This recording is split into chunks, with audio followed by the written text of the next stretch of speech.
চলতি বছরে আসছে শাকিব খানের নতুন সিনেমা সোলজার।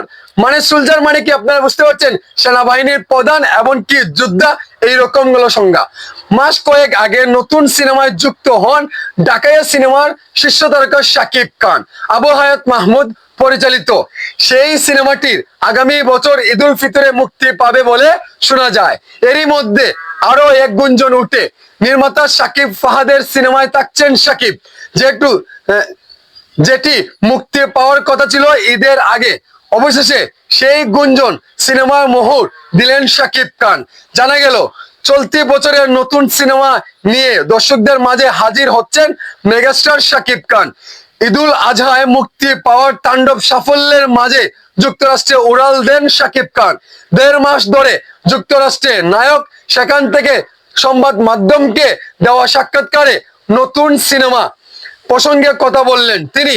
এই সোলজার সিনেমা নিয়ে অনেক প্রশংসা করলেন বা অনেক কিছুই বললেন। বলছেন শাকিব খান অনেক কথাই বলেছেন দর্শককে তো অনেক ধরনের হিট সিনেমা দিয়েছে, কিন্তু তার থেকে আরো ডেভেলপ কিছু, নিত্য নতুন কিছু নিয়ে আসার পরিকল্পনা আমি করছি। সো যতই শাকিব খানের সোলজার সিনেমাটি, শাকিব খান যুক্তরাষ্ট্র থেকে চলিত সপ্তাহে বাংলাদেশে এসে সোলজার সিনেমাতে শুটিং এ অংশগ্রহণ করবে। সব বন্ধুরা, সোলজার সিনেমাটি আপনাদের মাঝে কেমন প্রভাব ফেলতে পারে, কেমন আশাবাদী আপনারা, অবশ্যই কমেন্ট বক্সে জানিয়ে যাবেন।